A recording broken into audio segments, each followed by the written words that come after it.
Hello and welcome to another uncommentary video, and also welcome to our first episode of a new mini-series that we're going to call maybe Signature Force Team Building or something like that. In this series, we're going to be talking about Signature Force, and specifically we're going to build what we think are the best team or teams using only heroes from the same region or within the same Signature Force. Now, you might be asking, why are we doing this? There are a couple of reasons. One, the way Signature Force is currently constructed, it rewards the player for using multiple heroes from the same region, as you can get boosts to your stats when you have 2 or 3 heroes from the same region. In other words, the most optimal way to build a team in most cases is either to have a full team of heroes from one single Signature Force, or to have 2 heroes from one region and then 3 heroes from another region to maximize the Signature Force bonus. So our hope with this series is that as we cover the different Signature Forces, you will be able to either borrow one of our ideas or combine a couple of our ideas into a team that works best for you. Secondly, this also gives us a platform to talk about the best heroes from each region, what roles they fulfill and why they're good at what they do, in a way putting a different spin to our typical hero tier list. But with that being said, we do have to add a disclaimer at this point. We won't be covering the 3 newer regions, so Brom, Vagabond, and Sin West, for obvious reasons, since none of them are well developed enough to even have enough heroes to fill a team of 5. But with that being said, let's get started with today's Signature Force, Lenombe. So let's begin with the core team concept here, and we really believe Lenombe has a fast and furious playstyle. So this region and this Signature Force is incredibly singular in that the entire viability of the Lenombe or Rachel's Signature Force is tied to Rachel's special passive Dishearten. And almost every hero that we will mention utilizes Dishearten to a certain degree.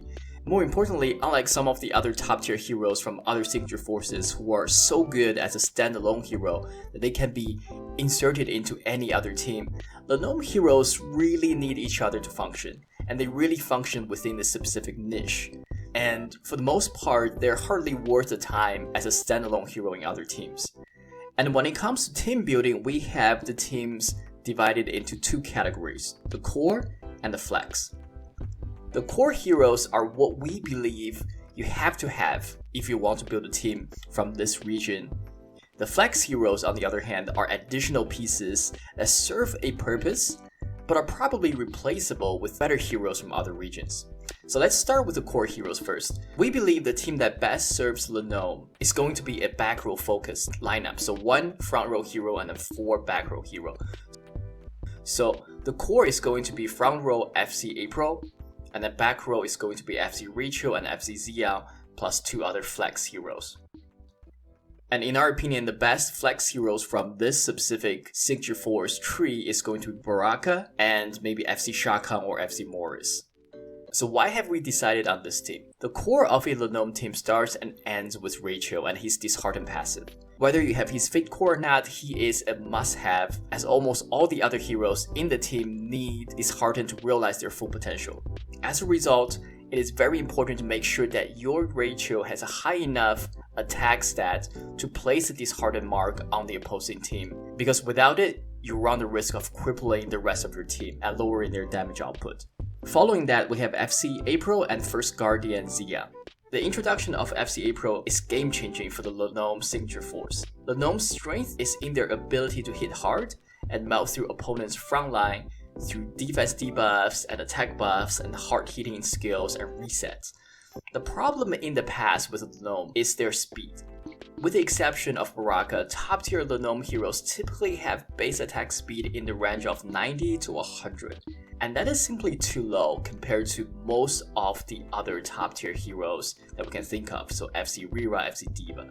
And more importantly, without access to top-tier defensive heroes like Garth or Tantalo, Lenombe's only win condition is to kill the opposing team before they can kill you. But with the low attack speed in comparison to the premier attackers we mentioned before, Lenombe just couldn't quite pull off their win condition. However, that's less of an issue now with FC April and her attack speed buff to all back row heroes.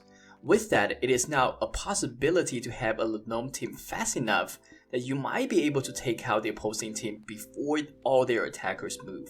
Of course, you're still not going to outspeed the likes of FC Rira, but in that case, FC April can also help you reduce incoming damage at the beginning of each round. So it is extremely important to have FC April in any Lenombe related teams, because otherwise you're bound to be disappointed. The final core member you have to have is First Guardian Zeon. FC Zeon with sufficient unleash potential upgrades will be the best damage dealer in this specific signature force tree with his hard-hitting A2 that also has a built-in reset. Additionally, First Guardian Zeon also allows you to have a bit more sustain through the Dragon Scale passive, but that also makes you vulnerable to FC Iris and FC Shell, so that is something to keep in mind as you build these teams. Now, moving on to the flex heroes, Awakening Baraka fits into Lenombe's Fast and Furious style seamlessly. He boasts the fastest speed and a pretty hard-hitting A2, so he is a great opening option that will weaken one of the opposing heroes and help set up Zeon and Rachel for potential resets. For the final spot on the team, Lenombe doesn't really have much depth, and we're really scraping at the bottom of the barrel here. FC Morris is one of the better options in our opinion, and will help your team pump out more damage through his passive 10% attack buff. Additionally, his high scaling A2 also makes for a good cleanup tool at the end of the round, so he would not be a bad option. Alternatively, you can also swap in FC Xiakhan for the final spot. Xiakhan as a lieutenant will get a sizable buff through the signature force and plus 16 attack speed, making him one of the fastest defenders in the game. On top of that, he will also get guaranteed crits against opponents that are disheartened, making him somewhat of a damage threat as well. So if you do have him, he can be a solid option as well. So there you go, that's our Lenombe team. But before we go, as we mentioned before, most of these single nation teams can be improved by borrowing a couple heroes from other regions. So how can we improve this Lenombe team without destroying its identity? Well, we have to keep the core intact. That means FC Rachel, FC April, FC Zeon need to be in the team. For a team that's predicated on hitting hard and hitting fast, it would make sense to swapping FC Rira for FC Baraka and make her your opening act to each fight. Of course, if you choose to go with FC Rira, then swapping Battery for the last spot for that Greenland bonus and Tranquil passive as well.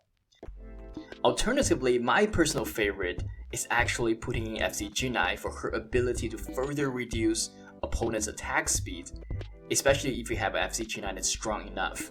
And if you do decide to go with the FC G9 and Estoris Republic routes, then it would make sense to pair her up with either FC Jing or FC Diva to round up the rest of your team. But now, with that being said, that's going to be it for this episode. Hopefully you guys enjoyed it. Hopefully this is helpful. As we mentioned before, we will be moving on and covering all the other 4 original regions as well. So Edward will be covering Greenland and the North from Frosty, and I will be covering Wizzy Red and Estoris Republic sometime this week. So stay tuned for those videos. If you did like this video, please leave a like and subscribe. As always, more Genshin Impact and more Exos Heroes content in the future, so stay tuned, and we will see you in the next episode very soon. Bye bye.